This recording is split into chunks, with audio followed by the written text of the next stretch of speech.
बिस्मिल्लाहिर्रहमानिर्रहीम।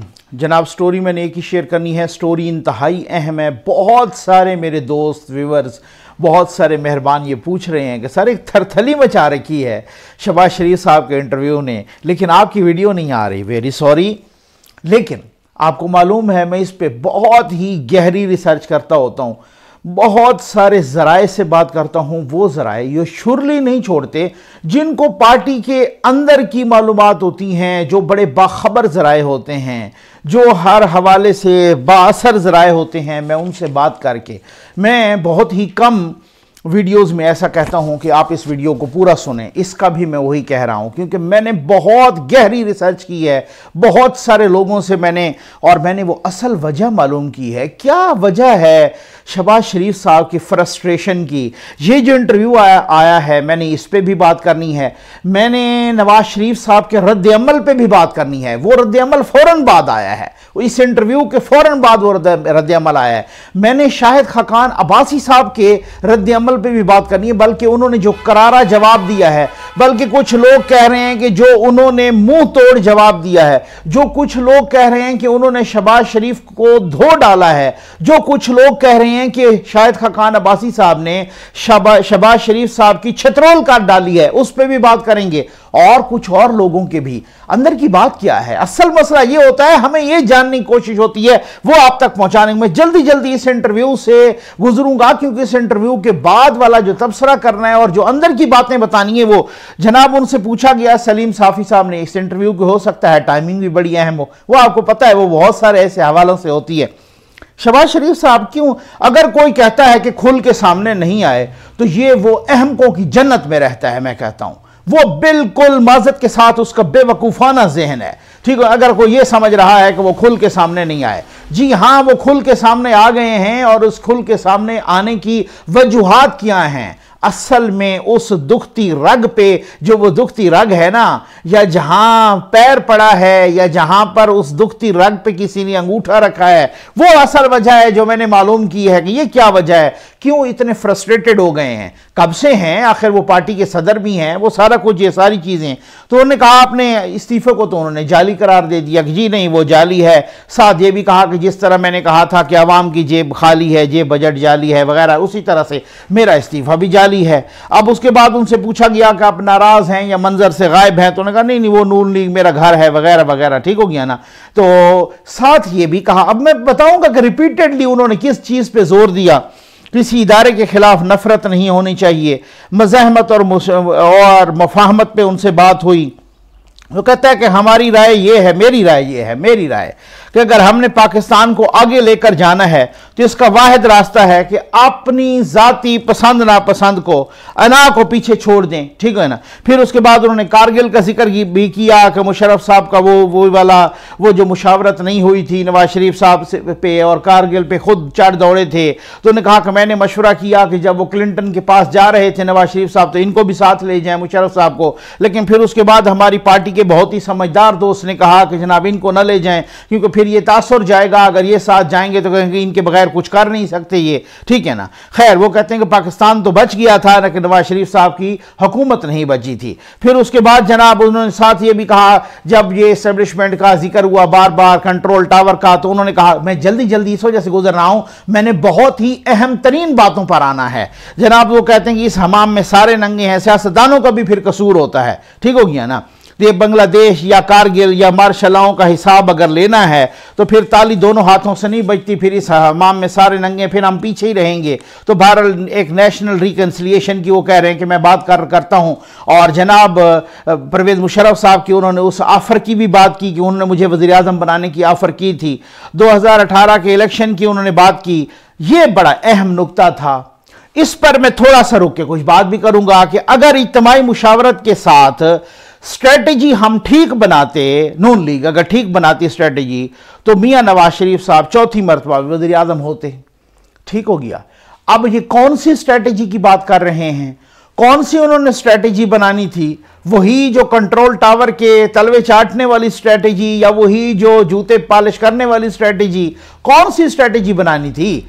मतलब स्ट्रेटेजी तो इंतखाबात में हुकूमतें बनाती होती हैं या सियासी बनाती होती हैं, अपने सियासी जमातें अपनी कारकर्दगी की बुनियाद पे ना। कारकर्दगी तो वो कहते हैं, वो आप खुद भी कहते हैं कि हमारी 5.8 जीडीपी, और वो सबके सामने है। महंगाई कहां से, प्याज कहां से कहां पहुंच गया, वो सारा, वो जितना भी कंपैरिजन करें, वो आप स्ट्रेटेजी के हवाले से तो ऊपर खड़े थे। तो और कौन सी स्ट्रेटेजी बनानी थी? आप जरा वाजे करें ना कि कौन सी स्ट्रेटेजी बनानी थी। इसी वजह से जो बयान आया जो नवाज शरीफ साहब का, और जो खैर से शाहिद खाकान अब्बासी साहब ने जो सारा कुछ ये रद्द अमल दिया, उस पर मैं जरूर बात करूंगा कि वो कौन सी स्ट्रेटेजी की आज भी वो वज़ीर आज़म होते। इसका तो जिक्र पाकिस्तान के साबिक वजीर दाखिला जनाब एजाज शाह साहब भी कह चुके हैं कि नवाज शरीफ साहब अगर 3-4 लोगों की बात न मानते तो आज भी वजीर आजम होते। उनको तो वो पहले से नाअहल कर चुके थे सुप्रीम कोर्ट ऑफ पाकिस्तान, और वो कह चुके थे पनामा खेलते बीच में जब इकामा निकला था और उनको किस तरीके से नाअहल किया गया था बेटे से तनख्वाह न लेने के जुर्म में। यह भी तारीख में पहली दफा देखा किसी ने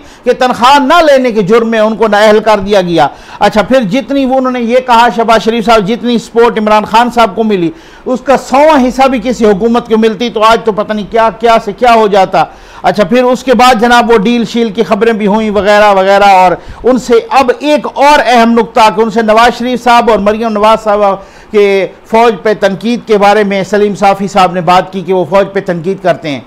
हालांकि मुझे अफसोस हुआ है कि बहुत ही मंझे हुए सहाफ़ी हैं, लेकिन मैं इंतहाई अदब के साथ, मेरे बहुत अच्छे जानने वाले अच्छे इंसान भी हैं और अच्छे दोस्त भी हैं, तो उनको भी ये नहीं कहना चाहिए था कि वो फौज पे तनकीद कर रहे हैं। हालांकि नवाज शरीफ साहब भी मुतअद्दिद बार ये क्लियर कर चुके हैं, मरियम नवाज साहबा भी मुतअद्दिद बार इस कश्मीर के कैंपेन में भी वो बार बार फौज को सल्यूट कर चुकी हैं, फौजी जवानों को सल्यूट कर चुकी हैं। वो कह चुकी हैं कि हमारी तनकीद फौज पे नहीं है। नवाज शरीफ साहब भी कह चुके हैं उन चंद अनासर पे है जो खुद फौज को बदनाम कर रहे हैं, जो खुद इस तरीके से बदनाम कर रहे हैं इस इदारे को। तो साफ़ी साहब ने खैर इस तरीके से सवाल किया और माशाल्लाह सोने पे सुहागा। आगे फिर उन्होंने शहबाज शरीफ साहब ने भी, उन्होंने भी फिर ये इस चीज़ का कहने का वो जो है ना जहमत नहीं फरमाई कि नहीं जनाब ये फौज पे तनकीद नहीं है, बल्कि ये तो उन चंद अनासर पे है जो खुद फौज को बदनाम कर रहे हैं। उन्होंने अपनी बोली बोली, उन्होंने कहा वो जज्बात में कह गए थे, और साथ इमरान खान साहब को कहे कि देखिए जनाब उन्होंने लंदन में बैठ के, उन्होंने इंडिया में बैठ के, यहाँ बैठ के, वहाँ बैठ के, उन्होंने जिस तरीके से फौज के खिलाफ हर्जा सराई की थी और जिस तरीके से उन्होंने बातें की थी तो वो कहीं उससे सख्त थी। और नवाज शरीफ साहब भी इंसान है, अगर इस तरीके से हो जाता है तो वो जज्बात में, हालांकि उनको वो जो मरियम नवाज साहबा का और जो उनका बयानिया है नवाज शरीफ साहब का कि हम तो फौज पे तनकीद कर ही नहीं रहे, वो तो अपने कहे हुए पे पछता ही नहीं रहे, वो तो कह रहे हैं कि हम उन चंद अनासर को पॉइंट आउट कर रहे हैं जो आइन शिकन अनासर हैं, जो अपने आइनी और कानूनी दायरे से बाहर फलांगते हैं, हम तो उन पर तनकीद कर रहे हैं। इनमें वो कहने की जुर्रत और हिम्मत नहीं थी माशाल्लाह शहबाज शरीफ साहब में। तो जो कुछ मुशर्रफ ने किया, वो कहते हैं कि जब हम खैर से आ रहे थे सऊदी अरब से तो मैंने वहाँ मक्का और मदीना में दुआ मांग के आया था कि अल्लाह ताला हमारे इस दिमाग से सब कुछ वो इरेज कर दे और इदारे के खिलाफ कोई नफरत ना हो, कुछ भी ना हो। भाई इदारे के खिलाफ किसी कोई नफरत नहीं है, ये इदारा हमारे दिफा का जामिन है, हमारे दिफा का जिम्मेदार है। इस इदारे को लाखों सलाम, इस इदारे को करोड़ों सलाम। लेकिन जो नवाज शरीफ साहब कहते हैं और जो मरियम नवाज साहबा कहती हैं तो वो एक उसूली बात करती हैं कि इस इदारे के जो को बदनाम करने के लिए जो चंद अनासर आइनी और कानूनी दायरा फैलाएंगे और फिर इसी को इस्तेमाल करेंगे इदारे को, तो उन पर तनकीद होनी चाहिए कानून और आइन के दायरे में रहकर। ठीक हो गया ना। फिर उसके बाद जनाब जनरल बाजवा साहब की एक्सटेंशन का भी बारी आई, उनका भी पूछा, खैर उनका भी जवाब दिया। इसाक डार साहब के ना आने का उनका भी जवाब दिया, वही मेडिकल रीजंस बताई और साथ ये भी बताया कि यहाँ पर नैब नियाजी गठजोड़ है तो वो किस तरह से आए, उनको इंसाफ की तवक्को ही नहीं है। खैर जो बात बार बार रेपिटेशन में आई ना, अब आ जाए कि मैं जिस चीज पर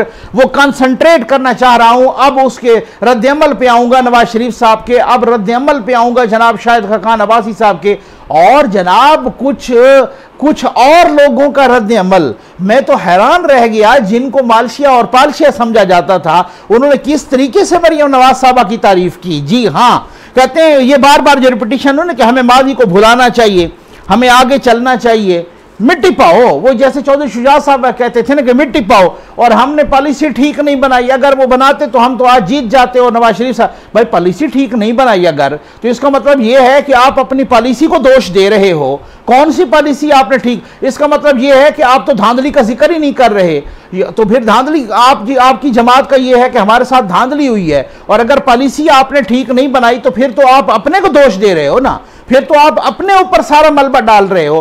पॉलिसी ठीक नहीं थी या धांधली हुई थी, यह बताना चाहिए ना। और अगर धांधली करने वालों ने यह सोच लिया था कि धांधली होगी तो फिर तो डेफिनेटली धांधली। मैं बताता हूं, आप कहेंगे कि जनाब वो अंदर की खबर क्या है, इनकी फ्रस्ट्रेशन क्या है। असल फ्रस्ट्रेशन पे आते हैं जनाब, ठीक हो गया ना। तो जो इशारे, मैं कहता हूं कि अब आप अंदाजा करें कि शहबाज शरीफ साहब ने कसम खाई है कि आप इशारा तोड़ने वाले को पकड़ लो, आइन तोड़ने वाले को पूछो भी नहीं। ये कसम खाई है। ये शहबाज माशाअल्लाह नून लीग के सदर साहब ने माजत के साथ ये हल्फ उठाया है कि आप कोई इशारा तोड़े ना, सिग्नल तोड़े, उसको पकड़ लो, चालान कर लो। खड़े खड़े जनाब यही शहबाज शरीफ साहब ये जब यूं बड़े बड़े बूट पहन के लंबे लंबे और जाते थे और कीचड़ में और पानी में खड़े होते थे और यूं खड़े होकर डीसी को सस्पेंड करते थे और कमिश्नर को और एसपी को और डीपीओ को और डीएसपी को उसी वक्त सस्पेंड करते थे। उन लोगों को क्यों सस्पेंड करते थे आप? उनको क्यों सजा देते थे? जब एक इशारा तोड़ने वाला, जब एक फाइल इधर उधर करने वाला, जब आप थोड़े सा एसपी को उनकी कोताही पर उनको सस्पेंड कर सकते हैं, तो फिर आइन तोड़ने वाले को सस्पेंड नहीं करेंगे?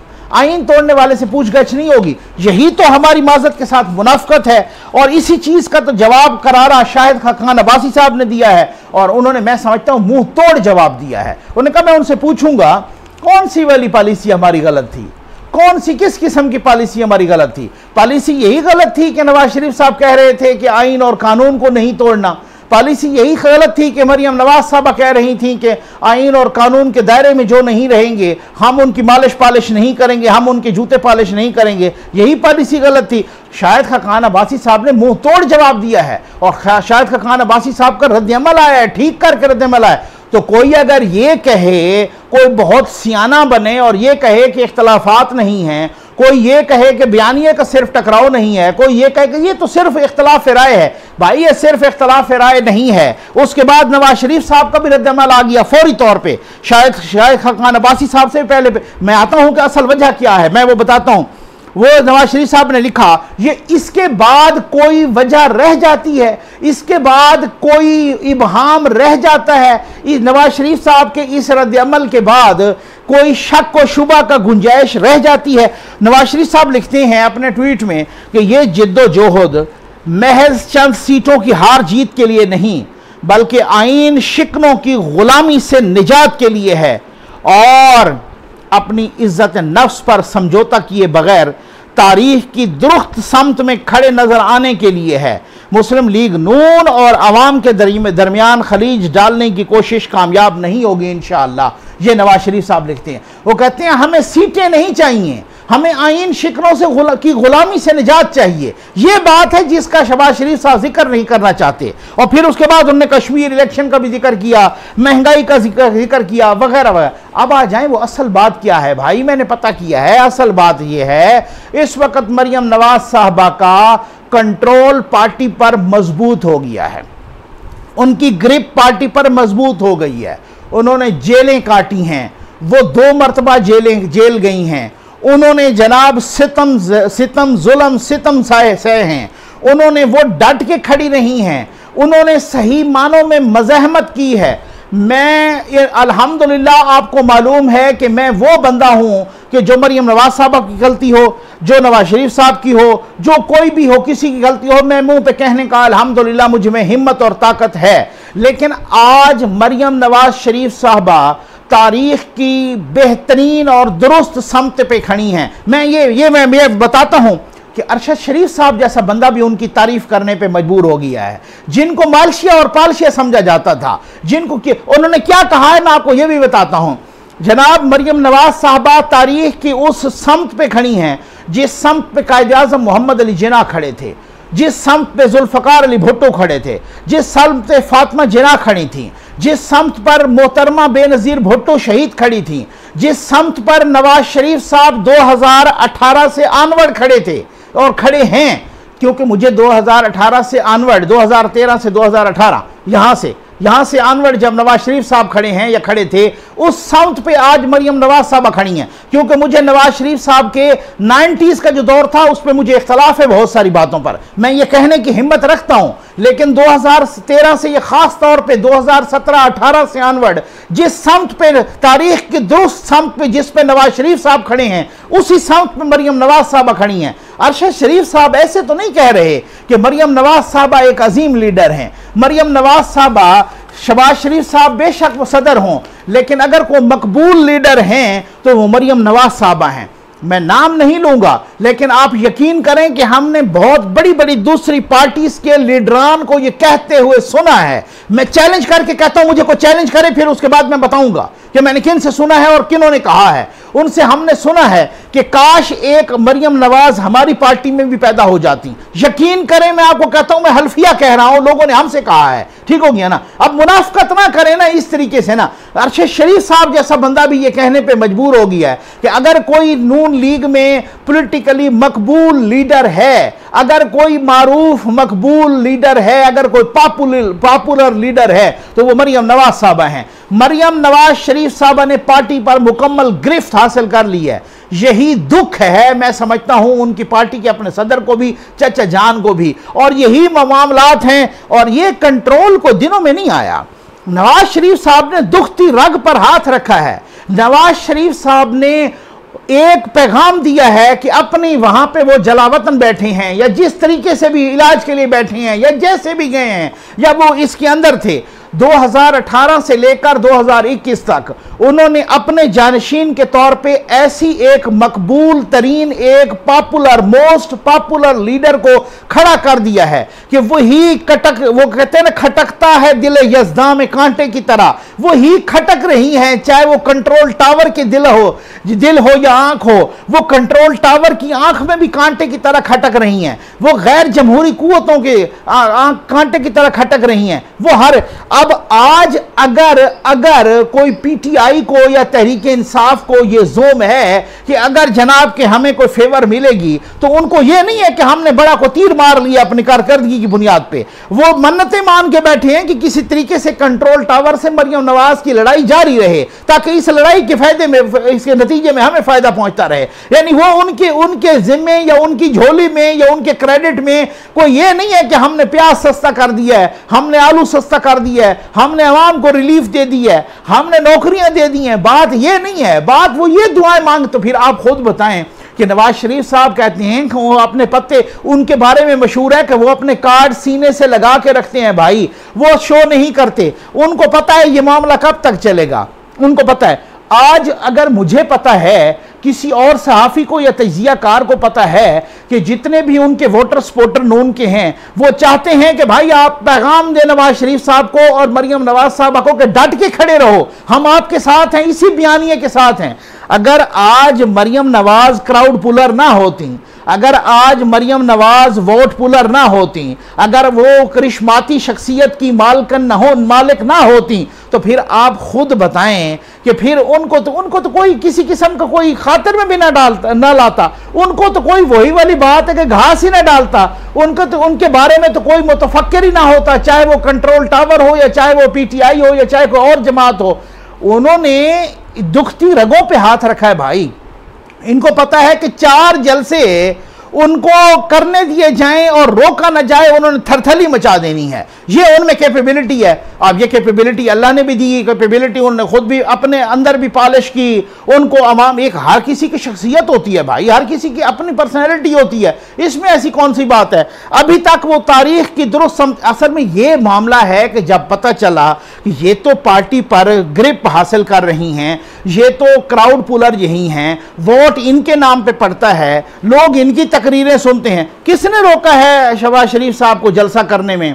किसने रोका है हमजा शहबाज साहब को जलसा करने में? वो तो आराम से करें, उनको तो कोई पाबंदी तो नहीं लगी। अगर कोई पाबंदी लगी भी है तो नवाज शरीफ साहब पे लगी है या मरियम नवाज साहब पे लगी है। उनको मालूम है हर किसी को कि वोट किसको पड़ता है। ये असल मामला था जिसकी वजह से वो बहुत ज्यादा फ्रस्ट्रेशन में आए और बहुत ज्यादा उनमें मसाइल खराब हुए, बहुत ज्यादा। और इस वजह से कि किसी तरीके से ये भी उसी बयानिए पे आ जाएं पूरा ग्रुप इकट्ठा किया गया। उस ग्रुप ने मैसेज किया कि भाई अगर अगली दफा भी हमारी हुकूमत नहीं आती और अगर अगली दफा भी इस तरह से मामला नहीं होता और अगर आप इसी तरह से मज़ाहमत पर डटे रहते हैं तो फिर हमारी तरफ से खुदा हाफिज समझे, हम फिर क्या करें, हम फिर क्या हम वो किस तरीके से, ये पैगाम भी दिए गए। आगे से नवाज शरीफ साहब ने वो पैगाम दिया खरा खरा, वो खरी खरी सुनाई और मरियम नवाज साहबा ने, ये मुझे अंदर की खबर के पता है कि बयानिया वही चलेगा जो नवाज शरीफ साहब का है, बयानिया वही चलेगा जिस पे मरियम नवाज डट के खड़ी हैं, बयानिया वही चलेगा जिस पे शाहिद खान अब्बासी खड़े हैं, जी हाँ, जिस पे परवेज रशीद खड़े हैं, जिस पे और लोग इस तरह से खड़े हैं, जिस पे तलाल चौधरी और जिस पे मियाँ जावेद लतीफ और पता नहीं कितने कितने लोग खड़े हैं। अदरवाइज किसी ने डेविएट करना है तो डेविएट करने वालों को भी पता है कि अगर वहां से बगावत करें तो हशर यही होता है जैसे चौधरी निसार साहब का हुआ है। ये हालात है, ये सूरत हाल है। अब बात ये है कि वो वाली दुखती रग है जिसकी वजह से, और अगर कोई ये कहे कि इख्तलाफ नहीं है तो वो भूल में है। मैं कहता हूं वो अहमकों की जन्नत में है। इख्तलाफ नहीं, ये पूरी जंग चल पड़ी है। अब देखिए कि होता क्या है। नवाज शरीफ साहब को भी पता है कि ये कब तक चलेंगे, कि जब अवाम का गुस्से का पैमाना लबरेज होगा, सब्र का पैमाना लबरेज होगा, जब अवाम के गैज़ व गज़ब सामने आ जाएगा सड़कों पर, जो इस तरीके से मुल्क नहीं चल सकेगा। उनको दो बातों को पता है, एक इदारे के अंदर जिस तरीके की उस रिजेंटमेंट है कंट्रोल टावर में, कि जिस तरीके से इदारा बजात खुद और मैं समझता हूं कि बराह रास्त तनकीद की जद में आया है। एक वो बड़ा कमजोर पॉइंट है और दूसरा ये बड़ा कमजोर पॉइंट है कि अब मुल्क नहीं चल रहा। नवाज शरीफ हमेशा अपने पत्ते बड़े सीने से लगा के रखते हैं और उन्होंने कहा है कि हमने जल्द ही उन पत्तों को शो करना है अपने अवाम के लिए, अपने वोटर और सपोर्टर्स के लिए, अपने लाहे अमल का ऐलान करना है। ये बताया है मुझे बहुत ही क्लोजेस्ट सर्कल्स ने, और कहा है कि हमने हिकमत अमली भी तैयार कर ली है, हमने प्लानिंग भी तैयार कर ली है। मैंने पिछली वीडियो में कहा है कि नकवी साहब आप देख लीजिएगा कि ये अगले इलेक्शन में धांधली करके देखें इनकी ऐसी की तैसी। ये वो अल्फाज थे। उम्मीद है आपको वीडियो पसंद आई होगी। आपका बहुत बहुत शुक्रिया।